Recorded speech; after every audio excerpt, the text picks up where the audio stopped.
Is it rolling? Goblin got a surname. No, we should give them a surname. Nuts. I think their middle name should be Dees. Yeah, Goblin Dees Nuts. What do you think of that, Mr. Nuts? It's so funny. All right. Hello and welcome to the Serpent Temple. I forgot what we're called. Serpent Temple, yeah. That's right.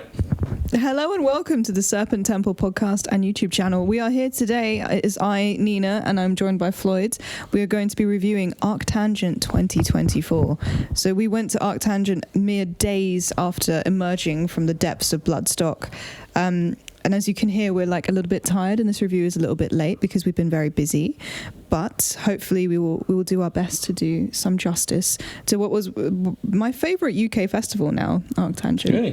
Definitely my favourite open air festival, yeah. Have the dates been announced for next year yet? I think so. They're going to do like an announcement. They've already booked some headliners. Oh, really? And I think, and this is just a guess based off what James has been saying to Gav on the Two Promoters podcast. I reckon the headliner next year is going to be OPEF. Yeah.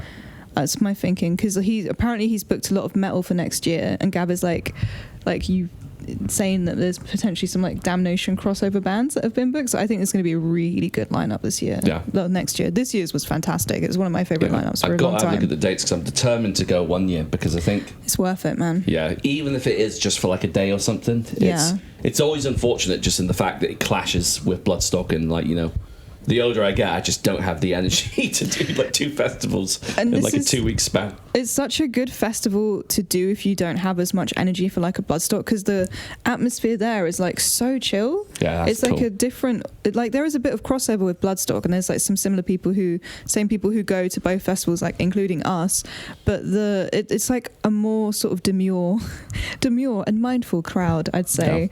Yeah, like it's really cool, and it's. The thing I really like about ArcTanGent is it starts on the Wednesday and ends on the Saturday and not the Sunday. So you kind of have a day to sort of relax.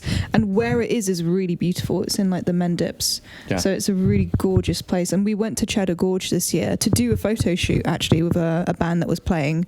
And it was stunning. Just amazing. My mum got really bad vertigo on Cheddar Gorge one year. You're kidding? Yeah. And she just got a bit too close to the edge, and I think it just fucking...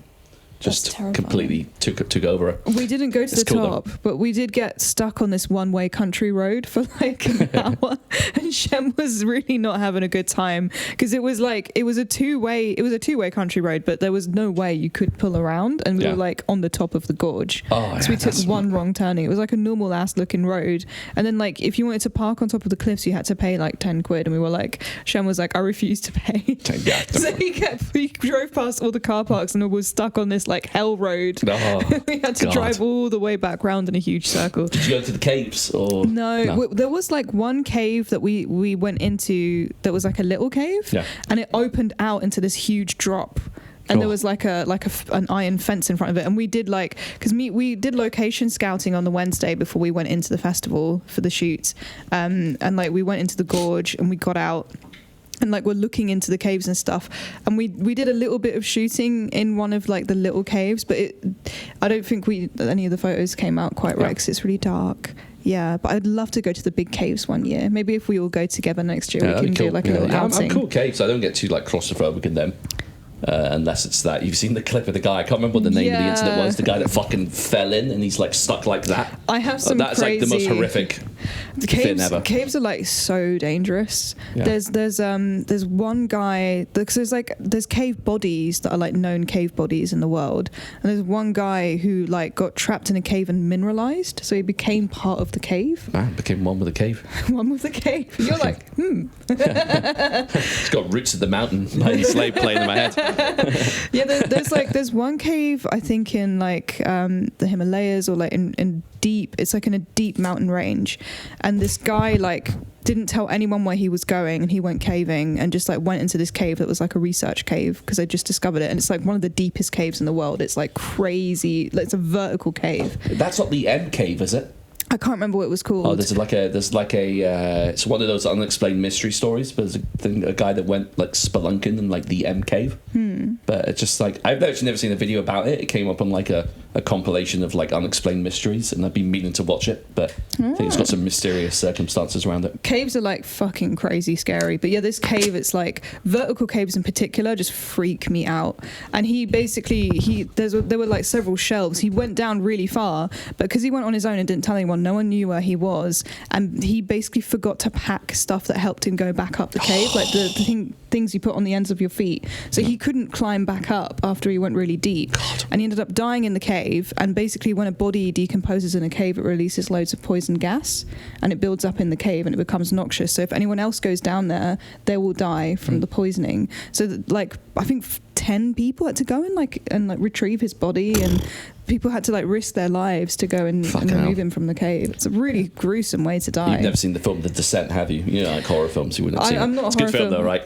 I do like Journey to the Centre of the Earth. I love stuff. I mean, which is not a horror film, but is that the one with The Rock in it? Oh no, I mean that's a story. That's like Jules Verne wrote that, and there's been several film adaptations. Yeah. He did like 10,000 Leagues Under the Sea, and classic exploration fantasy. Was there dinosaurs in the centre, right? Yeah, it's a hollow earth, it's like monsters and shit. I love stuff like that, but it is genuinely freaky. It gives me like how some people get thalassophobia. I get that about caves to a greater degree. Bad thalassophobia. I think hollow earth. I saw like a meme. It was announcing that Deftones are touring again, and like zoomed in on like Stephen Carpenter. He was wearing it was called like. It was like a flat earth shirt, but it was like flat stock or something like that. But there's an actual like event of like a gathering.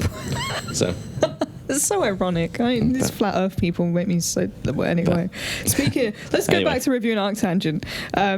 So Wednesday of ArcTanGent, they book the best bands from the year before. So that's such a cool concept. It is great. It's really cool. So it's like a warm-up night. They don't have as many bands. So they had Psychonaut, LLNN, Hidden Mothers, who are label mates of ours, Din of Celestial Birds, which is one of my favourite phrases that Gab from Damnation says in a Scottish accent. I was going to attempt it, but no. I would say it's offensive, but I'm technically Scottish, so you can do it. I'm not going to attempt it. You get a pass. No. Host Body, Curse These Metal Hands, Cobra the Impaler, Aiming for Enrique, and So I Watch You From Afar and Bosk.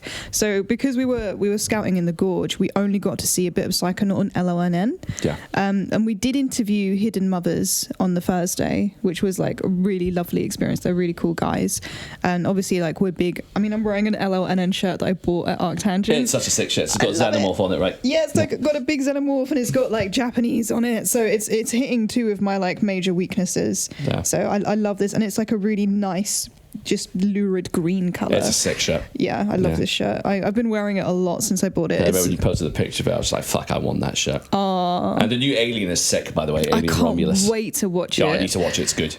We've been like slowly going through all the Alien films and rewatching it. If you want to watch it again in the cinema, let me know, so I'll come watch it again. There's a really nice cinema that we're going to go to that's got like dinner tables and stuff. I'm down. Let me, I will 100% watch it again. Hell yeah. It's the third best one. It's the best one since Alien and Aliens. I really like the third Alien film. The one with Charles Dance. Yeah, with David Fincher. It's so good. I love it. It gets so much hate because... Why? But then, I think because it killed off Hicks and Newt. So I think it was like... Who cares? But I like it because it was brave enough to be a really depressing, like fucking... I thought it was great. I loved it. It reminded me of... have you ever seen Dark City? No. It's a really good film. No. I don't want to... like. The basic premise is that it's a city where every night each human in the city is moved around and given like a different job, a different wife, different children, different homes. So like one day you're poor, the next day you're rich. And like everything's just being like shuffled about by this like mysterious cabal of like men wearing like strange outfits. Oh, that sounds cool. It's a really good film. Oh, that sounds cool. Yeah, like there's like a big reveal at the end, and it's fantastic. So it's like got a similar vibe to Alien 3, is it? It kind of reminded me of Alien 3 in a way, yeah. It's a more... I don't know which came first, but I wonder if they like influenced each other. 93, I think. Yeah. I think Dark City might be like 89. I need to rewatch it soon.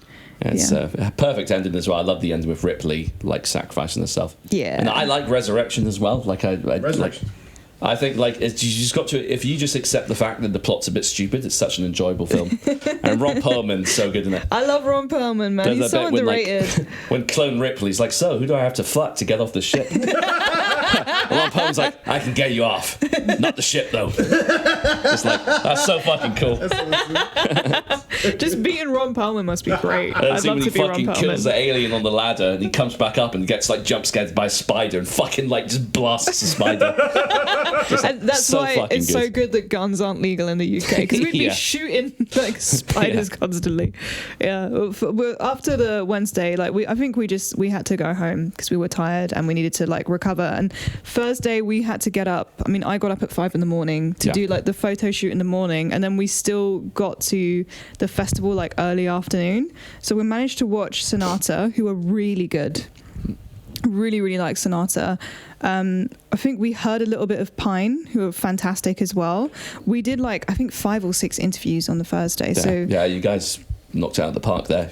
we did our very best. Did you bump into Ella? Oh, fucking hell, I can never say it. Yeah, I did actually. They said hello. Yeah, like cool. they still remember who we are. Oh, nice. And I bet they were sick live as well, Oh, right? yeah, they're Totally looking forward to so- seeing them at Damnation again. I love them. I'm so happy they're on the circuit Yeah. and they're just playing all these shows. Like they're wonderful guys. We spoke to Hidden Mothers. We spoke to Arcrust, who are like a Norwegian band, really, really cool. Underdark were fantastic to talk to, and Blanket, like really, really funny. And we also spoke to Conan as well, which is really fun. We bumped into Baroness when we were walking onto the festival site on the Thursday. Oh, no way, cool. Yeah, it was really nice. Like they remembered us. They were saying hello and like sick. remembered That's us so cool. interviewing them. It was really nice. But like when we were walking in, like Baroness just like breezed through security. We all walked in the same way, and then like the security guard pulls Shem to one side. No, it wasn't me. Was it not you? It was our mate Stu. Was it Stu that he pulled? Stu or Eunice? It was Stu, yeah. No, it was Stu he pulled to one side. So like the YE guys were walking through as well. So like everyone was walking through, and it was just like me, Shem, and Stu, the photographer, who'd just taken pictures of YE with us. And like this security guard grabs him, puts his hand on his bag, and says, "You've got a knife?" What the fuck? It Is was this crazy. Is this like some sort of weird Crocodile Dundee bit? Like some... He was just like, "You have a knife," and Stu was like, "What?"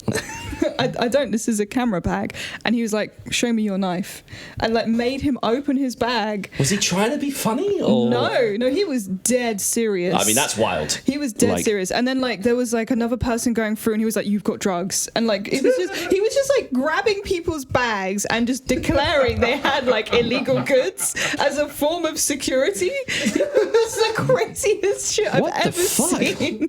It So he was trying to do that thing that police do, where they pretend they caught you on something to try and like Yeah, catch you yeah. out. I think it was trying to like Yeah. gaslight people into revealing the truth or something. fucking but hell. He was the only person that was like that the whole weekend. Like it was just one guy that was like really zealous. The security. What power tripping? That's mad. I don't know. Like maybe ironically he was on drugs. I don't know. But he was just like really into his job. But overall, like the security was great at the festival and it was fine. But I think that one guy was just like letting the team down a little bit. But apart from that, like it was overall it was fine, and it was just a funny thing that happened. So it's not a mark against ArcTanGent by any means. But yeah, he was. That was our introduction to the first day as we were walking in with like all these bands. And Shem I think Shem like stood up and was like, "Why do they get to walk through?" Because everyone else had like massive bags and stuff. But yeah, anyway, after that, yeah, we saw Sonata, who were really, really good. Conan's had an amazing. We were like, and Baroness. Oh my god, they were just transcendental live. Yeah, they're one of your faves, aren't they? Baroness? Yeah, I really like them. They played like all my favorite songs, like "Take My Bones Away." Goblin is trying to eat spiders. Not heard that song.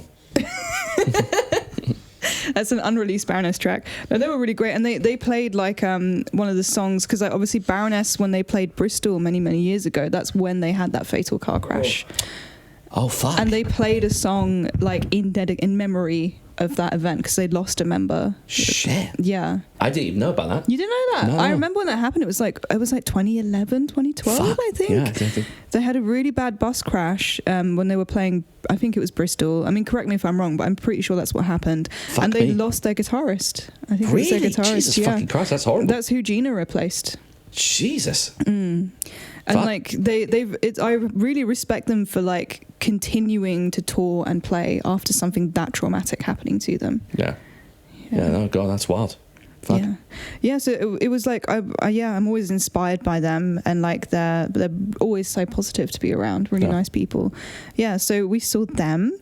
We spoke to Conan. We had like, it rained like nothing I've ever seen before on the Thursday. It was crazy torrential rain, to the point where like we had to like delay our interview, and we were just standing in the press tent just waiting. Was it like that fucking day in Hellfest on Sunday when I remember it was like pissing down for hours? It was like and then that. It got really hot again. It was like that for like 2 hours. We were just like, when is this going to end? It wasn't forecast to rain, but I mean, I think that's just a thing that happens at ArcTanGent. There's just a rain moment.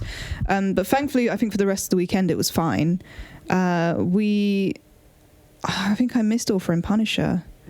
I've always wanted to see them. I'm gutted. I really wanted to see them. I think we know Doug as well. We really wanted to see him.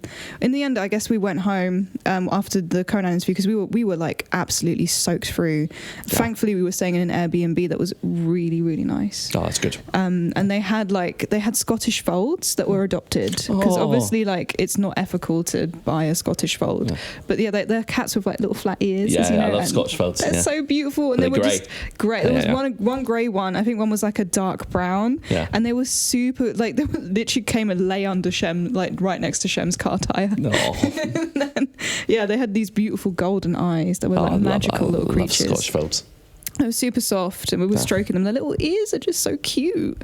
So that was our lovely Friday morning. We woke up really nice and early to go and see the two promoters, one pod in the Elephant Stage. Oh, they did it live, didn't they? They did. Yeah. It was so good. Shem wants to say something. What would you like to say? You forgot there was one band we saw. Who? YE. Oh my god, that's a really good point. I'm sorry.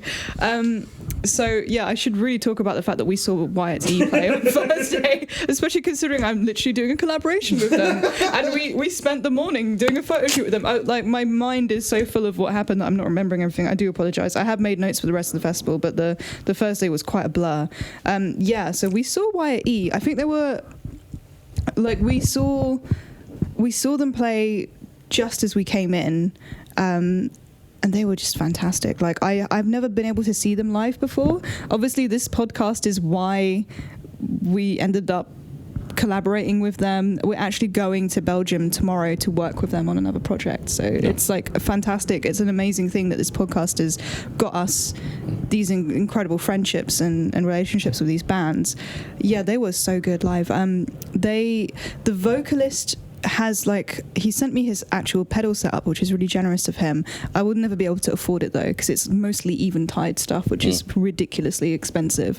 But he's got my dream like synth pedal set up, and he has like a vocal synthesizer. So they're playing this like insane droney desert music that's like constantly evolving and developing in like a hypnotic way, to the point where normally I get bored very quickly during a set, especially if it's like mostly instrumental.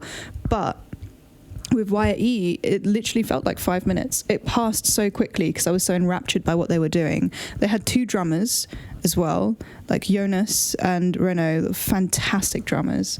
I don't know if I should even say their names, but and they have these fantastic outfits when they play. They're completely covered from head to toe. They just look impressive when they're playing, and the music, they had all this huge backline that they drove in from Belgium, like all these Sun amps. I think they were just a wall of amps, and you really got that wall of sound, but it was like their tone was beautifully curated. Like, they really know what they're doing. Everything is thought out to the nth degree. And then like you have the two drummers, you've got all this percussion, you've got the vocal synthesizer, which just sounds like otherworldly. It's so impressive what they're doing. I love how they've like developed their music as time has gone on. I'm like really excited to hear the new album as well. I can't. I'd love to see them live now. They're honestly like really good live. I'm really hoping they play Roadburn and that we can go. That would be like so cool. They played Roadburn before. They have. Yeah, they have. I think they have like a live release from Roadburn. I know Atonia do, which is like a crossover thing. But yeah, it will be really cool to see them play. That makes sense. Them playing there, right? They're cool. Very much a Roadburn band. It'd be cool to do Roadburn one year. We'll do it. No. We'll make it happen. It's so worth going. But yeah, I feel like YE was such a good booking for ArcTanGent. I really hope they come back next year on the Wednesday. Yeah. Yeah. All right, back to Friday. So Friday, I think I finally have some like good notes for the Friday. Friday had some of my, like, I mean, it's difficult to say who my standout bands were, but there were a lot of really standout bands on Friday. The first band we saw live was Asymmetric Universe, who we also interviewed. Really, really lovely Italian brothers, which is really funny because we did not know, but their first card was like Mother. Oh. And they were like, yeah, we're brothers. Yeah. Oh, so cool. that was like a really cool like thing that they had. But Asymmetric Universe are like hugely influenced, I think, by Alan Holdsworth. Yeah. And they did confirm that it's really like really technically high level stuff, but not in a way that's like emotionless and boring. It's like very engaging. Their shredding on the bass was just mind-blowing and insane, like really impressive. They have like this heavy jazz influence, really proggy. It reminded me of like 70s like pop prog. There's like a really great, I've been listening to him a lot actually. I'm gonna completely just butcher his name. It's like Masayoshi Takanawa, I think, is the name of this Japanese guy. But yeah, his music is fantastic. And like Asymmetric Universe really reminded me of him, but like they were doing their own version of it. The guy had like a 7-string bass and he was finger picking and slapping and playing chords with his fingers and soloing and just had like an insane like bubbly bass tone. It was beautiful. Yeah, they were really good. We did like a bunch of interviews on the Friday as well. So apart from Asymmetric Universe, we also spoke to Psy, Every Hell and God Alone, which was like a lot of bands to do whilst actually watching quite a few as well. So we also saw one of my favourite bands of the whole festival, apart from YE of course, which was Fange. Oh, I see. You posted the clip of them. They looked so sick. They were so cool. Yeah, They we literally reviewed them. That was one of the last albums we reviewed, right? Well, yeah. bands. Yeah. So James turned me onto them when he made them like one of his picks of the week on like the Two Promoters podcast, and I'm really happy that I listened to this album, and like their live show is just ridiculous. It's utterly insane. They look like they should be in Mad Max. Like the bassist is like this 7-foot tall guy with like a gigantic head tattoo like on his whole head. And like the way he played bass was just like ridiculous. The amount of energy the whole band had was fantastic. And the singer was this like little jacked guy who moved and moshed like a dancer, and he was just prancing around. Like he put the entire microphone in his mouth at one point, just inhaled it, just like just doing crazy ass shit, like running around like a terrier on stage, just terrorizing, being insane. Yeah, they looked like they had some serious stage presence, and they don't have a drummer as well, right? No drummer. They just had a big wall of amps where the drums would be, which was really impressive. And like the bassist was wearing a full Nike tracksuit and he tucked his shirt in, and he still looked amazing. He still had presence. And yeah, the singer's vocals, I think he had like a tired voice, or he was just like, his voice was very different, but there were moments where like the whole band would join in, and like when the bassist sang in the microphone, it was like insanely loud. Like he was so powerful. It was like a giant dog barking. It's like the best way I can kind of, you know, when like you're not expecting a dog to bark really loud and you feel it in your chest and you're like, whoa. It was like that. It was crazy. But like the shriek that Goblin made earlier. It was like a goblin shriek. We need to sample that. Oh, and there was one point where like the bassist turned around and like licked the guitarist's face. It's like fully like top to bottom, just like licked Based. him.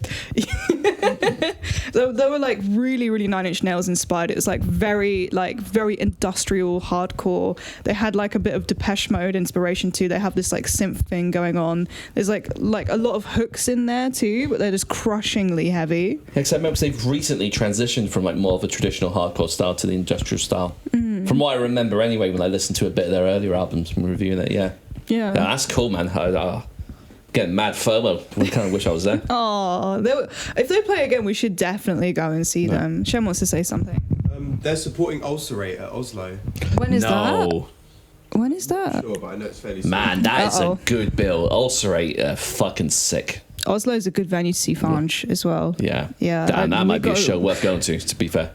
Yeah, because Ulcerate's new album is legit. I mean, their older album's legit. Hell yeah, that's a great booking. Cool. So we saw Sonata on the Saturday. I thought we saw them on the Thursday. But yeah, okay. So Friday, let's go back to Friday. Is that all we saw? Oh yeah, because we got heat stroke because we basically were like interviewing for about 4 or 5 hours in the sun. And we also did our interview with Kerrang. Like Kerrang interviewed us on that day too, which was really cool. I really big deal for us. That came out yesterday in press, so that was like quite a moment. That was quite an impressive Friday, and it was really cool to talk to Mirai as well. That was like a bucket list moment for me in terms of like getting to meet people in bands. Yeah, Sire just like such a good band. Like, was that your first time seeing them when they played with Anil Nathrak, or did you see them? With Anil Nathrak, yeah. So this was my third time this year. Yeah, and it's the first time I saw them with Dr. Mechanibal. Yeah, which was. Have you seen them with Mechanibal before? I honestly can't remember, but I think because the only time I'd seen them was when they were on the touring cycle for the Hangman's Hymn, I think was the album. Okay, can't remember, my brain's fried. But it was, that was about like 2012 or 2013. Nice. But it's one of those things where when you've been around the block, I forget half the gigs I've been to now. I know exactly what you mean. Yeah, we're getting so old and grisly. We're getting like gig dementia. Yeah. Gig Alzheimer's. Yeah, I'm looking forward to like talking about how their set went. So yeah, unfortunately, like one of the bands that I really went to ArcTanGent for was Meshuggah, and they were playing the Friday evening, and we just had to go home because I was in bits. Like I couldn't even walk properly. We needed to go, and I had to just lie down and sleep for some hours because I hadn't slept in a few days properly because of all the early starts. Do you know what's interesting about that as well? We also missed Meshuggah at Hellfest as well because they were too late because we decided to knock it on the head because I think we were just absolutely shattered. And in a way, it kind of feels like fate because that Bloodstock set was so fucking good. It was so good. Yeah, they wouldn't have been able to top it. They did play Bleed. Yes, that's cool. I mean, I've seen them play Bleed before, and like I do like Bleed, but it's like I just felt like it's probably the one Meshuggah track that I've heard so many times involuntarily. Fair. To the point where I'm just like, I just feel like they've got such a good discography. Like they're so much more than Bleed, and and I think there's so many people that think that that's their Wonderwall, and I'm just like, nah. Future Breed Machine. That was literally going to say. That's their fucking song. That's one of my. I think that I like more than Bleed. Future Breed Even Rational Machine. Gaze. I feel like that's love that one too. Yeah. Demiurge, yeah. New Millennium, Cyanide Christ. That's good. They never play anything off of. I've rarely seen them play anything off of Chaosphere. But it's a good album. I think Obzen's my favourite album. Obzen's great. Yeah, it's fantastic. But yeah, I'm gutted I missed them, but I'm sure we'll see them again. Like they play so much. Hopefully we'll see them next year at Hellfest or something. Yeah, so I went and had a little bit of a sleep, and then the Saturday emerged. There was like an Electric Wizard like morning event with the guy that wrote the new book about Electric Wizard, which I'm really gutted that I missed because we actually met him later in the day, and he's really nice and he's a really knowledgeable guy, and we got to hear some lore straight from his mouth, which is very cool. Then we saw Sonata. My apologies. I've written I wrote in my notes before I got like completely swept away by the energy of the festival that the set went very quickly for Sonata. They had really good harmonized vocals, and like really beautifully. They had really nicely draped clothing. Yeah. So what genre is it? I'm not familiar with this band. It's kind of like it's similar to Wire E, but it's more groovy and stonery. Yeah. I would say like they're more of like the stoner rock crowd very much embraces Sonata, but I don't know if that's how they would want to be described. Yeah. But yeah, they're really. It's tricky with ArcTanGent bands, isn't it? Because just like a lot of those bands are hard to classify and pigeonhole. Road Burn's like that as well. Yeah. It's true. I guess this is like it's not similar to Roadburn, but it kind of scratches the similar itch to Roadburn in that you've got like it's very curated. I think ArcTanGent. Yeah. Everything's like very thoughtfully booked. Yeah, I really enjoyed Sonata.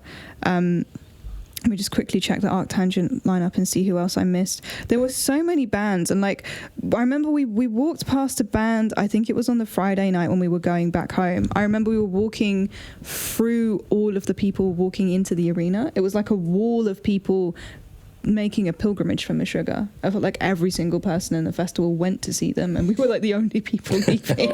It was really bad FOMO. I was like apologizing over and over again to Shem. I was like, I'm so sorry. I tried to stay, like I really did. And one thing that really helped me get through the festival was the food vendors. They were amazing. Yeah, I remember saying this last year as well. They're just They're the really good quality coffee as well, right? They had that same coffee store has the best hot chocolate I've ever had in my life, and I've had hot chocolate in like Italy. They have like a vegan oat milk hot chocolate. It's so good, and it comes out drinking temperature. Yeah, it's just perfect. It's so good to be at a festival, and you're like tired. It's the evening, like you're low blood sugar, and you just have this like lovely warm hot chocolate. Yeah, it's really nice. And like there's my favorite place was the Paelleria. This paella, oh my god, they had like a meat version and a vegan version, and you could have like a paella, which was both. So you could have like veggie and meat. But it was so, and the prices, it was like, I think it was like a tenner for like a big enough food that you'd be full. It's reasonable. Yeah. I mean, I feel like the average price for a meal was about 13 quid across the board. Yeah, basically. What's a Bloodstock anyway? Exactly. But it was, so 10 quid is actually pretty reasonable. I like it a lot more than anything I've had at Bloodstock, I'm not going to lie. And they had, I really like the Jacket Potato stall. Those were like the main two places. There's a really good pizza place. They make like wood-fired pizza in front of you in like a pizza oven. Yeah. Just fantastic food. And they had like Indian food. They had loads of different kinds. There was like a pho place, so like banh mi place. Nice. Yeah, they had really nice stuff. We had some really good food there. It makes a big difference for the festival experience. Like, it really does. Like, you know, it's I was saying at Hellfest, like it's like the sum of all the parts that so expertly kind of organised and curated really lend to the overall experience being much more enjoyable. Yeah. I really I particularly felt as well that at ArcTanGent there's very rarely a long queue. I mean, there is in like the morning and the evening, but I felt like at Bloodstock most of the time if you wanted something you'd have to wait for quite a bit, whereas ArcTanGent, like I was never like annoyed. And also while you're waiting, the way it's set, like less so than the first year we went last year, I thought there was a bit of bleed between the stages. Like if you stood in the middle of the festival, you could hear it was like a bit clashy. Whereas this time I didn't feel that was the case. And often when you were queuing to get your food, you could still hear the closest stage really clearly. So you could still enjoy the bands like really well. And also, but still stand outside and socialize with people and talk to them at the same time, which I really enjoyed. Yeah. Yeah. Seemed like a good setup. I watched like a vlog of someone going to ArcTanGent because I was just curious to see what it actually looked like, and it was, I mean, it looks great. Totally, like to your point, it just seems like it's got that much more of a chill, kind of laid back vibe, which I think is what you would need if you were doing the double header of Bloodstock and ArcTanGent. Yeah, that's a good point. But I kind of crave that vibe sometimes. I don't know. That's why I like Roadbend so much. I went there and it was just like everyone was just kind of like, oh bless. But yeah, everyone was just kind of vibing. Yeah. It's like when you were talking about like YE and like, you know, like getting bored with like you'd be bored of something that was instrumental, you know, typically. That's how it was when I watched Mono for the first time. Like, I bet, yeah. Such a good fucking band. Like they are just, you know, instrumental, but they just keep things shit interesting. Like they just, so it's that same thing of just like the layers building and it crescendos and then, you know, so good. Yeah, well, you have to be so good at what you do to make that like an enthralling event. But like these bands do it so well. I really like appreciated that. Yeah. Where am I? I'm on the Saturday. We did see a bit of Zetra on the Friday. Oh yeah. I thought they sounded a lot like Evanescence. Oh. And like I don't know if that's like I think they're really good in that sense. Like they have this sort of like almost like pop crossover potential, and the vocals are like very dreamy, and they have this very cool like aesthetic that I find quite like whimsical. It's quite nice. I like this. I like it when a band looks good. I appreciate it. They've got such an eclectic lineup of Tangent, doesn't it? Just kind of cater to a lot. Yeah, they do. Because like, they originally had Clowncore meant to be playing right before they pulled. Did. They had what Spiritualized instead, I think. Yeah, it was good. Well, the Saturday, I'm jumping around a lot. I do apologize. The Saturday I missed, unfortunately, the author interview between Nick and the author of the Electric Wizard book, which was very sad. Then it was Sonata. We interviewed Brontide, and unfortunately we missed Ken Mode because we were interviewing Dan P. Carter from the Radio 1 Rock Show, which was a really good interview. But unfortunately, something went wrong with our gear and it scrambled the audio. But hopefully, Shem might try and retrieve it at some point. Maybe we'll be able to release that into the wild at some point. But yeah, I heard Ken Mode were amazing, which I'm really gutted I missed them. We did interview Ken Mode though, and they were really good to interview. Yeah. It was really fun. I'm looking forward to that one coming out. I think at the end of this episode, for the streamed episode, if you're listening on like Spotify or something, we'll tack on one of the interviews so that you can listen to it, and I'll introduce that, so we can tack that onto the end so people can like enjoy. I think the Mirai interview would be a really good one to put on the end of this. I also really gutted I missed Imperial Triumphant. Oh yeah, they're really good live. I've wanted to see them live for a really long time. Where did you see them? Roadburn. Oh shit, that must have been amazing. They were the last band on at the Het Patronaat stage. Oh god, yeah, I've seen some of their live show videos and they just look fantastic. The stage gear is cool, man. I love the masks and stuff. It's really sick. Oh. Is it Kenny Grahowski? I think the drummer's called. Yeah.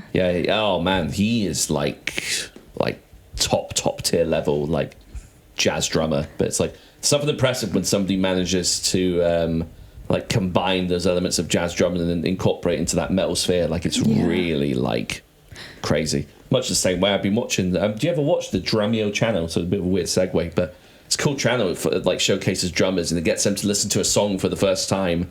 And they've got to chart it without knowing what the drum track is. I saw someone do, was it Bring Me the Horizon or something? Yeah. They had like Dirk from Megadeth listen to Mr. Brightside for the first time and stuff. But the reason I bring it up is I saw an interview with Jimmy Chamberlain from Smashing Pumpkins. Such a good drummer, man. Like he was just like unreal. Like I'm just rediscovered Smashing Pumpkins recently, and so I just felt like I had to mention it. Fair enough. Yeah, it's really impressive when people can introduce jazz into a genre that's not like tech metal in a way that sounds like Animals as Leaders or like Gent or something, and do it with like something like death metal, and the way Imperial Triumphant have done it is like supremely impressive. Yeah, like some of their stuff just sounds. I love it. I'm obsessed with how they're doing their music, and like unfortunately the common theme of ArcTanGent is me missing bands that I really want to see because we're doing interviews. But we managed to see the band that I was there to see, which was Electric Wizard, and it was Shem's first time seeing them. I'd love to. What did you think of them, Shem? Your first time seeing Wizard? Yeah, they were awesome. They're really good. Oh yeah, because you missed them at Damnation, right? Yeah, I had to sleep in the car because I was driving you Chuckles back home. Us Chuckles. That's great. They were Wizard were great. They played like a classic Wizard set. They obviously played Funeralapolis. Yeah. They played a bunch of stuff from like a wide range of their albums. They had the porno in the back on the screen that they normally project. Like it was ecstatic. I'm always very happy to see Wizard. How did it compare to the Damnation set? Similar set or? It was a shorter set. Yeah. So obviously I preferred the Damnation set in that respect because I got to see more of Wizard. But they again were on form. Like they've been really consistent lately, which I love to hear. And like I'm dying for them to release something. I hope they release new music soon. No, that's cool. I mean, it's I'm gonna. Like I said at the beginning, I'm going to have a look at the dates and see if I can make something work for ArcTanGent because I'd love to go. Fingers crossed. It's honestly like it's so great, and like the Airbnbs around there aren't super expensive either, and it's just scenic as hell. Like we got to see some beautiful stuff. When we were leaving the arena after Wizard, we did walk past a guy called Colossal Squid, who is an incredible drummer. Yeah. I think he's a drummer of Free Trap Tigers. I think someone was saying on the just some of the best drumming. He was doing like break beats and stuff. Oh shit! Just like crazy, and like there was just a huge crowd of people just gaping at him, including like I was walking out. I stopped and my mouth was like hanging open. I was like, I thought it was like triggers and I thought it was a drum machine, but it was one guy just playing on stage for like an extended period of time. It was insane. Damn. Yeah, really impressive. Like ArcTanGent's great, and like the people that you meet, we did some crowd interviews. We were talking to people. Everyone's got such a wide range. Oh, we didn't review Psy. I've missed out like a huge chunk of bands. We spoke to a wide range of people, and everyone's got like a really wide range of interests and taste in metal. I think as well, like one of my main highlights apart from Wizard and Fange and Wyatt E was Psy. they were like one of the best bands at the festival. So I apologize for not reviewing them sooner. No. Yeah, they performed with Dr. McCannibal, which I've not seen them perform as before, so it's my third time seeing them. The previous two was also with you guys, with Nafrak and at Damnation last year, which was fantastic. And like, yeah, McCannibal just brought like so much extra energy to the set. They're already really fantastic altogether live, but McCannibal's like, she's so fucking cool. Like, her vocals are amazing, like the way she plays is so good. Like they had more of like even more of the theatrics. So there was a moment where like Mirai sliced open Nozomu, the guitarist's neck, with a samurai sword, and blood started gushing out of his neck. It's just sick. Really, really cool. And like, I think there was like bits where the blood was like, just, they had blood bags in their mouths. And McCannibal's children were there as well. So she had these like two little kids that were like this tall. They were so small. And they had like also the corpse paint, like the Japanese style corpse paint on. And they were like standing next to the drum kit, one on either side, just looking really grim and angry for the whole set. And it was so cute. It was amazing. And then towards like, I think the last song, they came forward and they were like throwing the horns and like fist pumping. It was so wholesome. And then like, yeah, they were interacting with everyone in the band, and like I could just tell it was like a family affair, and everyone was just really happy, and it was really wholesome. Yeah. It's, I don't know, there's always something nice when you see like stuff like that, like kids backstage kind of like messing about, having fun. Yeah, they're really sweet little kids, and like Psy as a band are really lovely people. Like they were so kind and polite, and like they put up with like my questions about, they must get a lot of the same questions, like it's the same with every band, but like I think with Psy in particular, when you're from a country where there aren't as many metal bands playing festivals, you're going to get asked a lot of like cultural questions. You're going to get asked a lot of questions that like potentially you would maybe, I mean, every band you get tired of being asked, but Mirai was just like so attentive, so lovely to talk to, and like in his other interviews, like there's a lot of variety in like what he says, which I think is such a mark of a person that has like interesting things to say and lots of different things to say. I mean, that'll be funny, but when you listen to their discography, they're such an interesting band. Like there's no surprise that he's like fucking a good interview. Yeah, he's a fantastic person to talk to. I really hope you get to come to ArcTanGent. Yeah, I'm going to try my best, I think. I'm going to see, because the dates might not clash with certain loved ones' birthdays. So I'll see. We'll have to get your loved ones ArcTanGent tickets for their birthday next year. Oh yeah, that'll go down well. I'm sure she'll love that. Yeah. No, of course I'm joking. That does supersede any sort of festival naturally. Yeah, thank you for muddling through with me on this rather chaotic review of ArcTanGent, but it hopefully highlights how wonderful a festival it is.